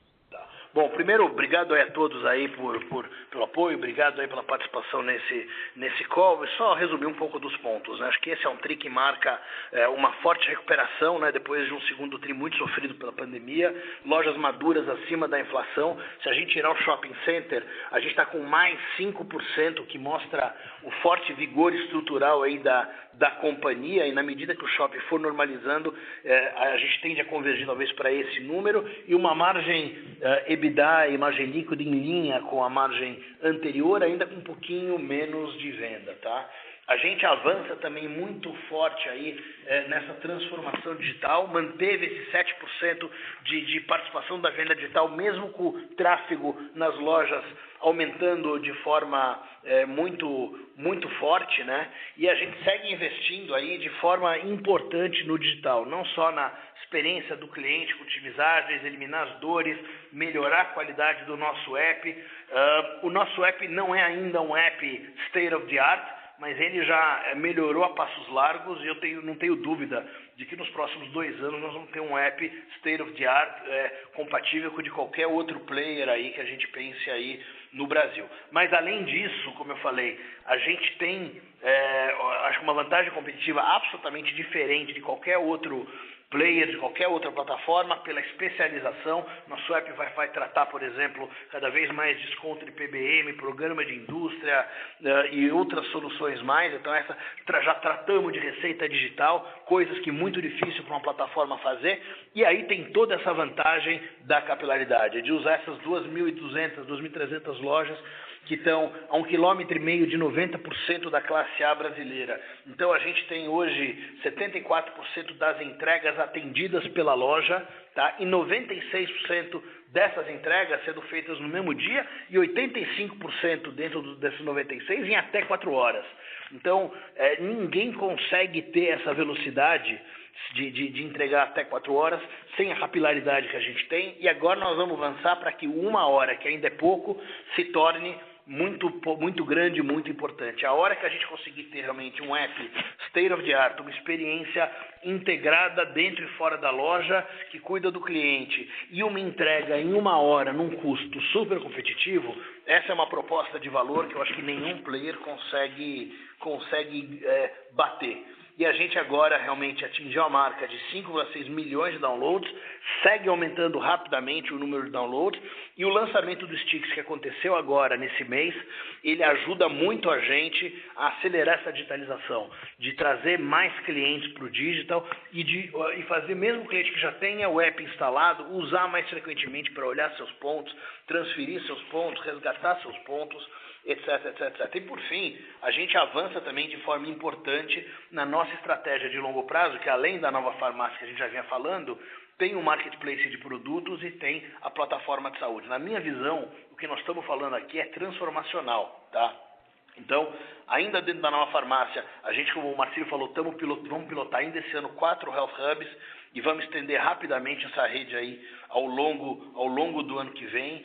A gente já faz em loja 500 mil de testes de Covid, para dar a importância de que a farmácia já tem aí nessa cadeia de saúde. Estamos iniciando agora o piloto do marketplace com 2 sellers, por enquanto é testar a operação, etc. Mas ao longo do ano que vem nós vamos escalar isso, nós vamos focar mais, aumentar mix nas verticais que a gente já tem, por exemplo, como beleza. Imagina o potencial de trazer fragrância, imagina o potencial de trazer maquiagem, marcas de dermocosmética que a gente não tem. Amanhã, outras marcas, mesmo de higiene e beleza, normal que a gente não tem, fora outras verticais, como ótica, manipulação e tantas outras coisas. Então, acho que o marketplace coloca a gente realmente num caminho completamente diferente. Vai levar um tempo, óbvio, para essa demanda começar a crescer e para ele ganhar relevância, mas é uma aposta para mim, algo muito poderoso para a empresa. E quando a gente fala da plataforma de saúde, mesma coisa. A gente quer realmente, além do Health Hub que a gente já falou, ter um marketplace de serviços, em que a gente vai ter telemedicina pura, a gente vai ter teleatendimento psicológico, teleatendimento nutricional, e a gente vai colocar jornadas para apoiar nossos clientes. Apoiar um diabético a se cuidar melhor, um crônico, uma mãe. Você imagina um diabético, por exemplo, que possa iniciar um tratamento online com o endocrinologista, a gente pode cuidar melhor da aderência dele usando o digital, ele pode fazer um subscription de alimento saudável no marketplace, ele pode toda semana no Health Hub medir glicemia, peso, etc. Então acho que o futuro aqui ele é muito promissor, como eu falei, não é fácil, é uma execução complexa. Estamos acelerando o RD Ventures para que possa trazer aí uma série de novos enablers para acelerar e potencializar isso, mas eu acho que nós estamos criando aqui o embrião de uma nova companhia que vai olhar para um mercado muito mais amplo e com ferramentas muito mais sofisticadas do que aquelas que a gente tem hoje. Então, gente, obrigado aí pelo tempo e atenção de vocês, estamos à disposição. O conference call da RD está encerrado. Agradecemos a participação de todos e tenham um bom dia.